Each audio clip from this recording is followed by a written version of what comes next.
Senhores cavalheiros, senhoras damas, Pac-Man Master 9 mais uma vez ainda vivo. E senhores, eu vos trago o segundo vídeo da minha série sobre Roma. No vídeo anterior eu havia falado sobre nascimento e educação. Vai estar o link aí, mais de 40 minutos eu acho, falando sobre como a criança romana nascia, como era o ambiente infantil, a educação, como era o desenvolvimento na casa. Nesse segundo vídeo eu vou falar, senhores, sobre casamento e escravos. Não fazendo uma análise teórica sobre a escravidão em Roma, mas, como eu disse, a minha proposta como análise, a minha proposta como pesquisa histórica é sempre voltada para o cotidiano, para como as pessoas comuns viviam. E é sobre esse aspecto sobre que eu vou levar toda essa série. Senhores, é dessa forma que eu vou falar sobre os escravos, é dessa forma que eu vou falar sobre casamento. Como as pessoas comuns, como isso ocorria cotidianamente entre os romanos. Essa é a minha visão histórica, eu já falei sobre isso aqui, senhores. E hoje, nesse segundo vídeo, nós vamos falar de casamento e de escravos. Senhores, alguns números primeiro, que é o seguinte, senhores. Nós acreditamos que na região hoje, o que hoje nós chamamos de Itália, certo? Que na verdade eram vários pequenos estados, várias cidades autônomas.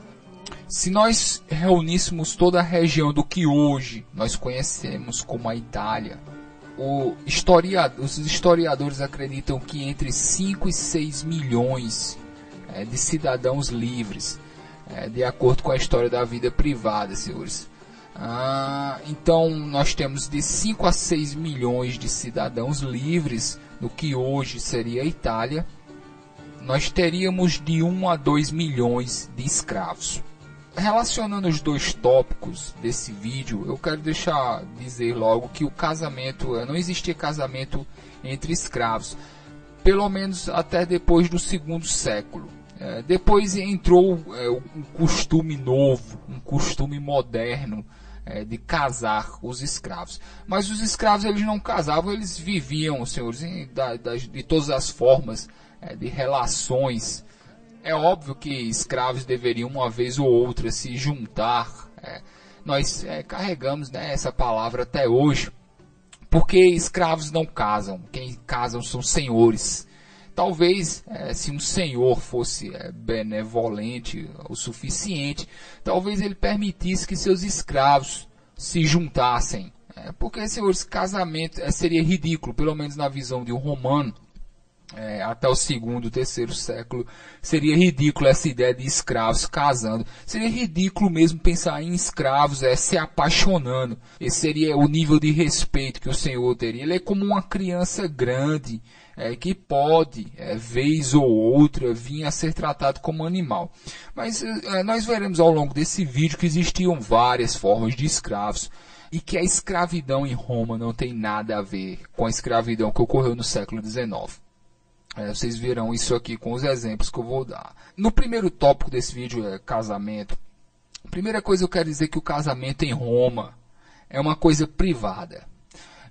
Eu disse mais uma vez que em Roma a família é mais importante que o Estado. Eu diria até que em Roma a família é o Estado. Porque as pessoas elas devem sua vida à família. É a família que diz que condição social elas terão. E uma pessoa ela não é nada, ela é zero fora de alguma família. Você não é sequer nenhum cidadão romano se você não estiver ligado a alguma família. É impossível. O casamento é uma coisa da família. A instituição da família ela vem muito antes do que a instituição do Estado. O Estado, para o romano, ele é simplesmente a reunião de várias famílias poderosas. Mas, como eu venho falando aqui, a família é o centro de tudo. Então, o casamento ele é uma reunião privada Ele não tem nada a ver com o Estado. O Estado não precisa sancionar o casamento em Roma. O casamento é uma coisa entre famílias. E principalmente o casamento ele tem uma relação em Roma com o dote. A mulher ela tem o dote, ela tem esse dinheiro que o futuro esposo vai receber da família. A esposa ela vale isso, ela vale o dote dela, as que tiverem. Tá? O casamento de certa forma é uma relação entre famílias, somente. Casamento é uma relação, vamos dizer assim, é uma relação econômica em que famílias se unem. E eles fazem isso, senhores, vamos dizer assim, cedendo seus filhos para que eles se casem. Mas o objetivo do casamento ele é relacionado ao bem-estar da família, não do indivíduo. O casamento existe para a família. A ideia do casamento existir para o indivíduo é uma coisa extremamente moderna. Casamento é uma relação entre famílias, sempre foi, e principalmente em Roma. E outra coisa interessante, senhores, é que existia sim o divórcio em Roma. Então, a esposa, se ela se divorciasse, ela também teria o direito de pegar o dote dela e levar com ela. Era possível uma esposa, você casar de novo. Vamos dizer que eu tivesse uma esposa, por algum motivo eu me divorciasse dela, eu poderia muito bem me casar com ela de novo. É possível. E entre senhores, eles dão suas esposas uns aos outros. Isso também é possível. Tá ok, nós sabemos que isso ocorreu em que senhores trocam, não vamos dizer assim, trocam suas esposas. Isso ocorria também, senhores, relações sexuais em Roma. Os senhores eles fazem sexo com os escravos. E eles podem vir também a fazerem sexo com as esposas de outros senhores. Vamos dizer assim, as claras. Isso também é possível. Um senhor pode ceder a esposa a outro senhor. Obviamente, talvez dependendo da região e da época, ele não será muito bem visto, mas nós sabemos que isso ocorria. Na noite de núpcias, o que nós sabemos é que a noiva ela tinha praticamente a obrigação, vamos dizer assim, de engravidar naquela noite. Se a noiva não quisesse ceder na noite de núpcias, o marido não poderia estrupá-la, senhores. Isso ocorre também, tá ok? Se por alguma razão, senhores, vamos dizer, por vergonha, a esposa não quisesse consumar o ato na primeira noite, poderia-se também aguardar. Engraçado que se oferecia a opção da sodomia. É um costume, senhores, que eu também vi na China, no Império, na China antiga, ocorria isso. E, senhores, também nós vamos falar aqui com relação à monogamia. Nós temos essa visão de Roma, vamos dizer assim, liberação sexual e tal. Senhores, antes de qualquer coisa, o casamento ele é uma função social, tá ok? Então ele serve a famílias. O cidadão romano que ele exerce a monogamia, vamos dizer assim, ele será respeitado por isso. E tanto mais quanto nós se aproximarmos da nossa época. Porque um ponto interessante aqui que eu falei é o seguinte: existe essa coisa que eu chamo de a nova moral, que é basicamente o estoicismo. Que é o seguinte, depois do ano zero, começou-se cada vez mais, o estoicismo começou cada vez mais a exercer uma influência grande na sociedade romana.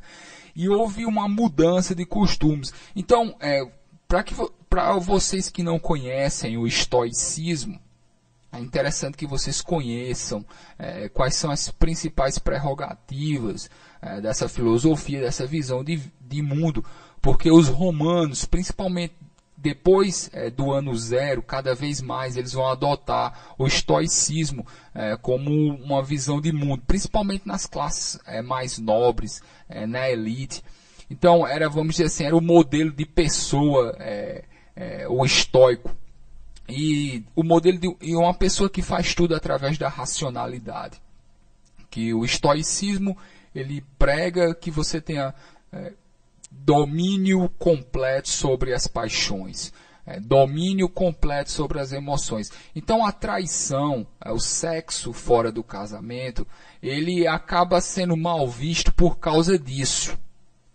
Não porque uma traição à esposa e tal, ou a traição ao marido, mas porque dentro da moral estoica seria algo como se você estivesse perdendo controle, você estivesse voltando, vamos dizer assim, você estivesse sendo uma criança, vamos dizer assim, porque crianças, elas podem se dar ao luxo a fazerem algo simplesmente por emoção, por paixões, por sentimento. Mas homens adultos não. Homens e mulheres adultas, dentro do estoicismo principalmente, eles devem levar a sua vida através da pura racionalidade e do domínio das paixões. Então, a monogamia, ela acaba sendo valorizada por causa disso. Ok, não tem nada a ver com, vamos dizer, a nossa visão moderna, cristã, ocidental, como nós vemos o sexo fora do casamento.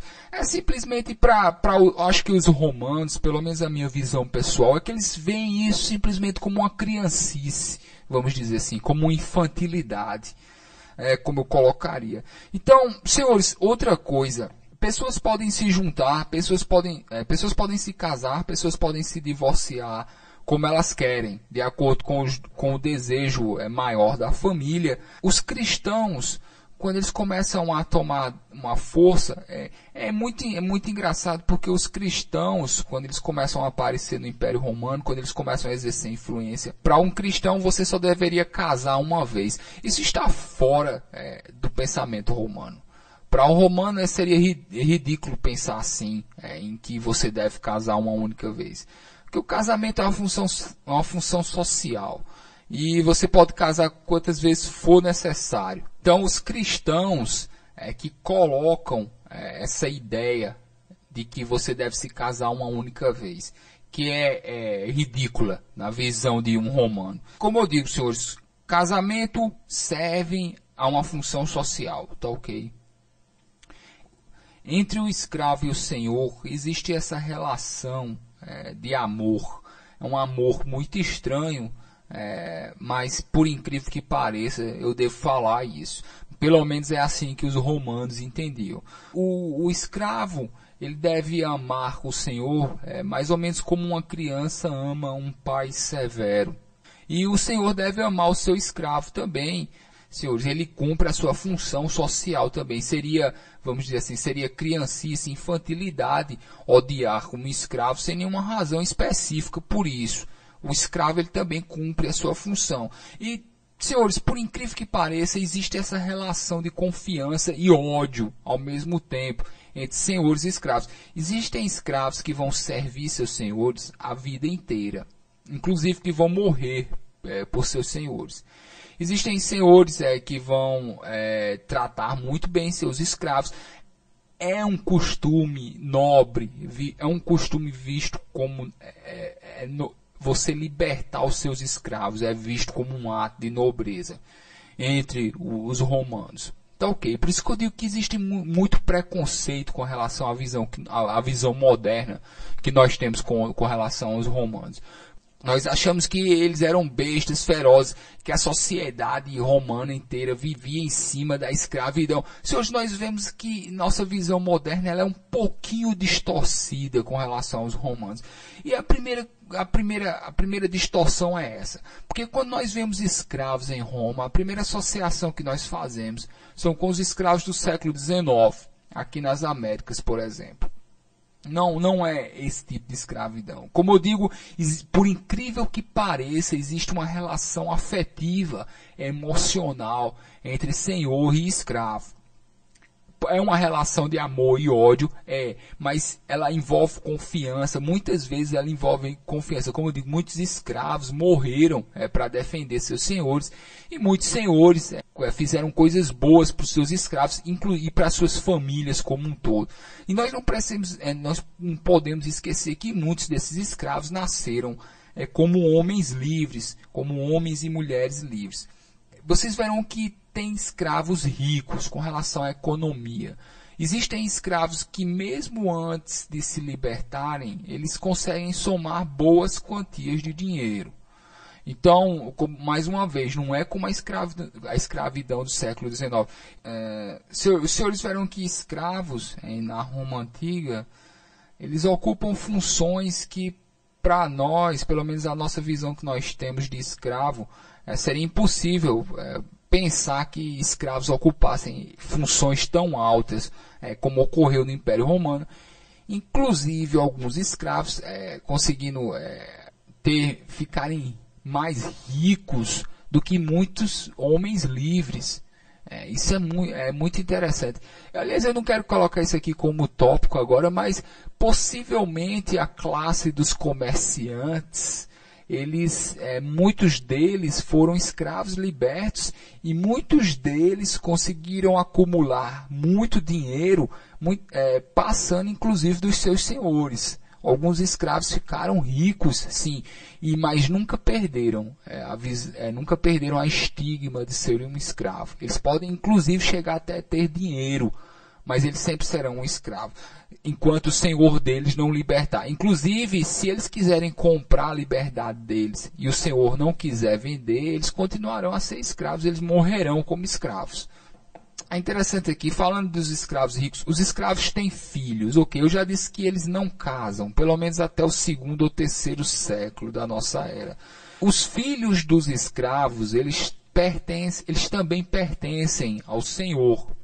E se um escravo vier até um rebanho, o rebanho dele também pertence ao senhor. E também o senhor pode matar os filhos do seu escravo sem problema nenhum. Aliás, o senhor ele pode estar interessado em um escravo, em ter filhos, só para que ele venha a ter outro escravo. Se ele não quiser, ele pode matar também. Ou pode deixar que o escravo crie, ou pode dar liberdade, mas está sob a tutela do senhor. Os filhos dos escravos pertencem ao senhor. Por exemplo, se uma escrava tiver um filho com um homem livre, o filho da escrava pertence ao senhor dela. Tá ok? Só para deixar isso aqui claro. E da onde vêm os escravos? Qual a fonte deles? E é nesse ponto aqui que eu gostaria de falar, de quebrar alguns preconceitos com relação a Roma. Senhor, mais uma vez, por que o escravo ele serve uma função social? Primeiramente, senhores, porque ele não teria nenhuma outra opção. O que é um escravo? Um escravo é uma pessoa extremamente miserável, que nasceu miserável ou que se tornou miserável. Muitas dessas pessoas se tornaram miseráveis, porque eles perderam conflitos militares. Eles são prisioneiros de guerra. Mas não é essa a grande fonte da escravidão. A grande fonte da escravidão, eu tinha falado aqui no primeiro vídeo, o vídeo anterior, falando sobre nascimento. Eu falei que era muito comum o abandono de crianças. Que era muito comum, inclusive, o infanticídio. Essas crianças abandonadas, muitas delas virão a ser escravos. São pessoas miseráveis, essas pessoas não têm o que comer. Por isso que eu digo que muitas dessas pessoas se vendem como escravos, já adultas. Porque ser um escravo para elas é a única possibilidade que elas têm de comer. Tá ok. Então, por exemplo, existe também a figura dos traficantes. Os traficantes pegam crianças abandonadas nas ruas, criam elas e vendem elas como escravos. Os traficantes também compram crianças abandonadas diretamente dos pais. A criança praticamente nasceu, os pais vendem como escravos. Isso também ocorre. As crianças geralmente são abandonadas em frente de prédios públicos também. Senhores, existem essas pessoas que pegam essas crianças abandonadas, tomam conta delas até o momento em que possam conseguir algum lucro. Eles podem vender como escravos para trabalhar, eles podem pegar, no caso, as mulheres e usar elas como prostitutas, mas serão seus senhores, tá ok? E existe também essa figura do traficante de escravos, que eu não sabia, inclusive, que eles chegavam a criar, ter, vamos dizer assim, esse processo de você sair pegando crianças abandonadas e tal. Ele teria um gasto inicial, criando essas crianças, e depois ele venderia como escravos, tá ok? Existem dois tipos de escravidão. Escravidão rural e escravidão doméstica. Antes de qualquer coisa, eu quero dizer aqui mais uma vez, Porque o que nós sabemos hoje é que a quarta parte da mão de obra no Império Romano é escrava. Ou seja, de toda a mão de obra no Império Romano, apenas 25% dela é constituída de escravos. Então nós não podemos dizer que o Império Romano está totalmente sustentado em cima de escravidão, se só 25% era mão de obra escrava. Existem trabalhadores pagos, diaristas, existem aquelas pessoas que trabalham, vamos dizer assim, tomam conta de propriedades. Senhores, e existe também o escravo, mas o escravo ele não é a única forma de trabalho no Império Romano. O escravo, ele é a parcela dos trabalhadores miseráveis, que não tem nada, por eles não conseguirem nem se alimentar, eles se tornam escravos. Por exemplo, eu queria falar aqui com relação aos médicos, uma coisa interessante que eu vi. Muitos médicos em Roma foram escravos, porque um médico era geralmente um escravo, que tinha sido um escravo de um médico, aprendeu o ofício e passou, em um determinado momento, quando ele foi liberto, ele começou a exercer a profissão de medicina, por exemplo, e socorria. Para vocês terem noção como o escravo na antiguidade é muito diferente do escravo do século XIX, mais uma vez. Senhores, outra coisa, escravos também podiam senhores, podiam lidar com quantias consideráveis de dinheiro, que é outro aspecto da escravidão. Em Roma, pouquíssimas pessoas sabiam. Existe isso que nós chamamos de pecúlio. O pecúlio era uma quantidade em dinheiro que o senhor poderia dar ao escravo. O escravo poderia negociar, poderia investir esse dinheiro e os lucros seria do senhor. No caso, o escravo seria um funcionário, vamos dizer assim. Então isso também existia, tá ok? Existiam escravos que lidavam com quantias consideráveis de dinheiro, mas visando o interesse do senhor, tá ok? Senhores, com relação à punição aos escravos, é o seguinte, eu digo mais uma vez que os romanos, por incrível que pareça, eles valorizam uma moral, senhores, eles valorizam uma visão de mundo em que o homem ele seja senhor dos seus próprios sentimentos. Espancar um escravo em um momento de fúria não demonstra isso. Então, é óbvio que cabe ao senhor punir o seu escravo sempre que necessário, mas um senhor que perde a compostura, que fica furioso muito facilmente, que chega mesmo a matar seus escravos, isso não é bem visto. Não por causa de uma questão humanitária, mas porque espera-se que um senhor saiba lidar com isso de forma fria e racional. Então existe essa figura do carrasco municipal lá no tribunal público, em que o senhor ele pode pagar por um dia de tortura. Ele leva seu escravo lá e ele pagará, ele inclusive irá comprar algumas coisas, se ele quiser, para a tortura, e ele pagará um carrasco municipal para, por exemplo, um dia de tortura, caso ele queira. Isso seria muito mais bem visto do que ele mesmo punir. Tá ok? Nós vemos que existem resquícios, vamos dizer assim, existem conselhos de escritores que dizem que um senhor nunca deve punir o seu escravo no momento em que ele comete alguma falta, mas sempre deixar para o dia seguinte, porque estaria com a cabeça fria. Mais uma vez, aquela ideia da visão depois do ano zero, quando a nova moral do estoicismo acaba ficando cada vez mais forte, aquela visão de que você deve ser senhor pleno dos seus sentimentos, você não deve perder a cabeça jamais, inclusive espancando o seu escravo. Então, é por aí que você seria mal visto e tal. No direito romano, sempre se privilegia, em caso de dúvida, se privilegia a liberdade. Várias pessoas libertam seus escravos no testamento. Aliás, é um costume muito comum. Nós temos muitos testamentos romanos até hoje. O testamento é onde o cidadão ele mostra quem ele foi a vida inteira. As pessoas faziam essas grandes reuniões para leituras de testamentos. Quando ia se ler um testamento, se devia fazer em um lugar público. As pessoas se vestiam bem para a leitura de um testamento. Era um acontecimento.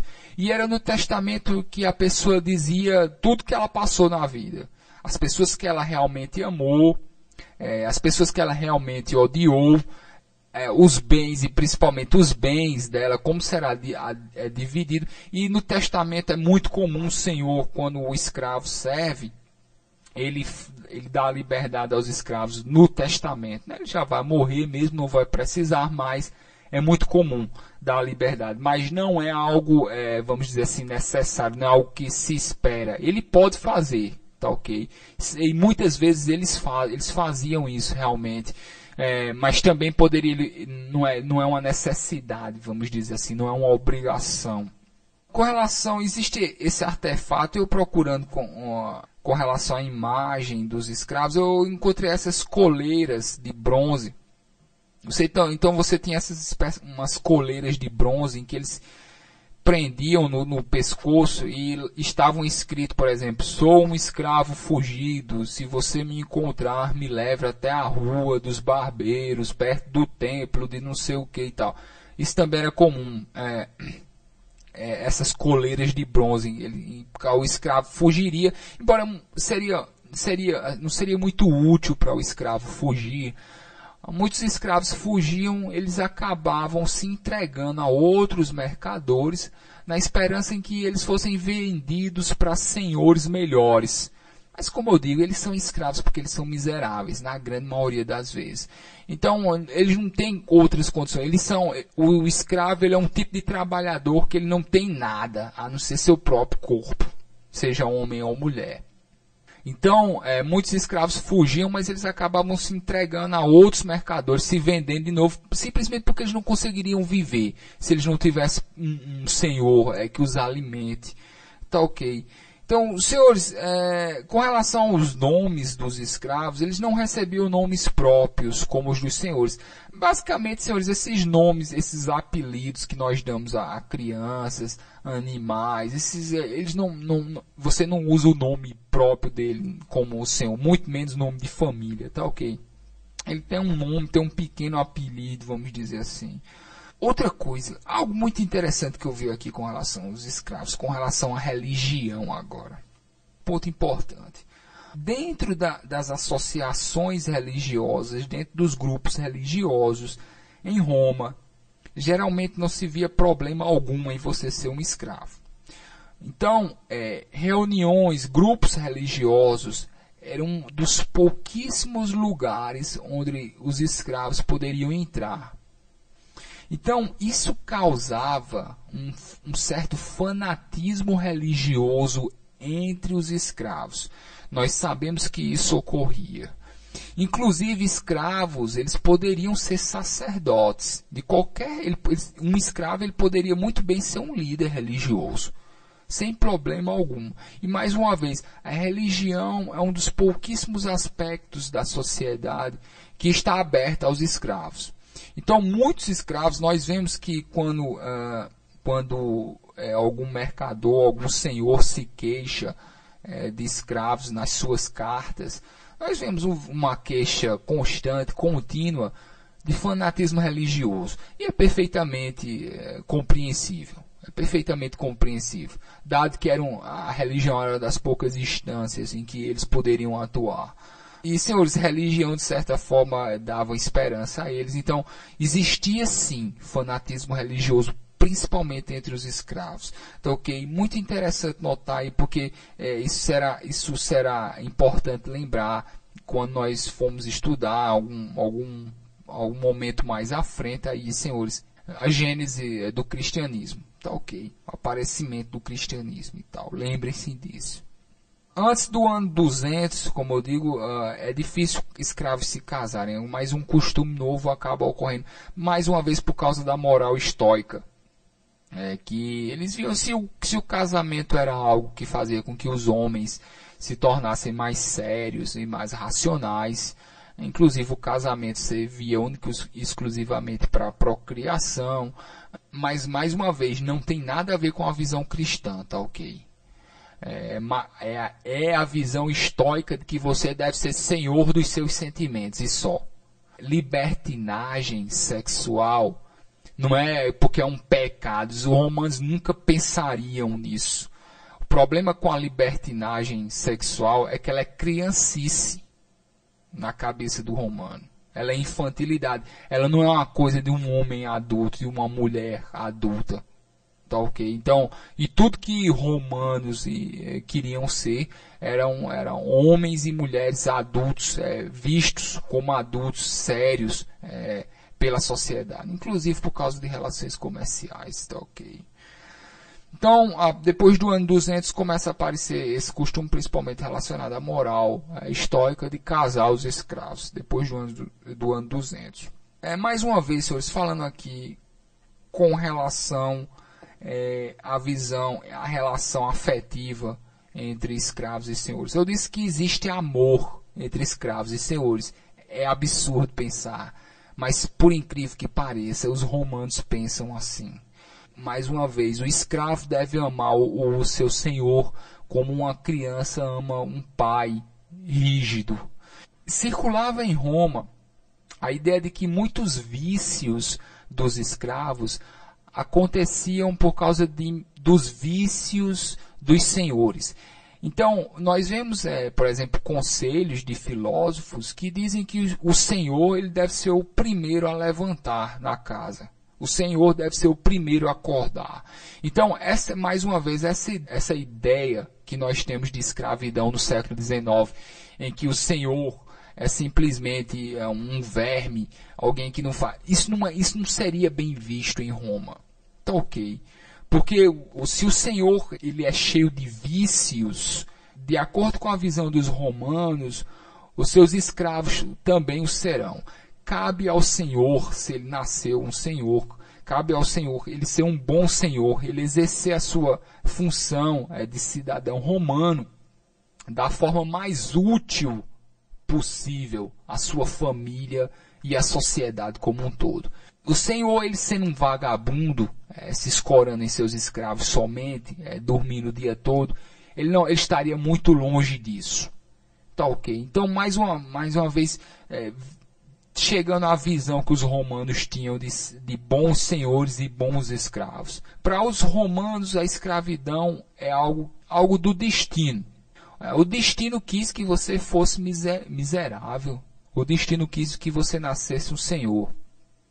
Se você nascer um senhor, você deve cumprir as funções de um senhor. Ok? Você deve, principalmente que estão relacionadas a funções, obrigações que você tem com relação à sua família. Tá ok? E você deve sim, o exemplo deve vir de você. Tá ok? Principalmente com relação ao trabalho. Mesmo você sendo um senhor. Tá ok? Por isso que nós vemos esse conselho que diz que o senhor ele deve ser o primeiro a acordar na casa, que os vícios dos senhores acabam passando para seus escravos. Um senhor preguiçoso, possivelmente ele terá um escravo preguiçoso também, o que será mal visto pelos romanos. Outra coisa, quando o escravo ele se torna liberto, ele não terá mais de forma nenhuma estigma da escravidão, ele não sofrerá qualquer tipo de preconceito. No momento em que o senhor dá a liberdade a ele, senhores, ele é um liberto. Ele não pode ser um cidadão romano, tá ok, mas ele não é mais um escravo. E senhores, esse é o assunto do próximo vídeo. No próximo vídeo eu vou falar sobre essa figura estranha que é a figura do liberto. E vou falar sobre a casa romana, como é uma casa romana, os afazeres domésticos. Eu vou falar dessa figura do liberto, que também é uma figura muito peculiar, tão importante na sociedade romana como a figura do escravo, tá ok? Então, senhores, vou acabar por aqui. Pedir para que vocês curtam a página, para que os senhores recebam as notificações sempre, porque muita coisa eu posto lá também, principalmente fotos, música, começar a postar textos também, tá ok? Todo tipo de mídia que não é vídeo, eu estou postando lá na página no Facebook, tá ok? Para que vocês acompanhem. Então, senhores cavalheiros, vejam vocês no próximo vídeo, falando sobre a casa romana e sobre a figura do liberto, tá ok? Então, Então, senhores cavalheiros, senhoras damas, se cuidem.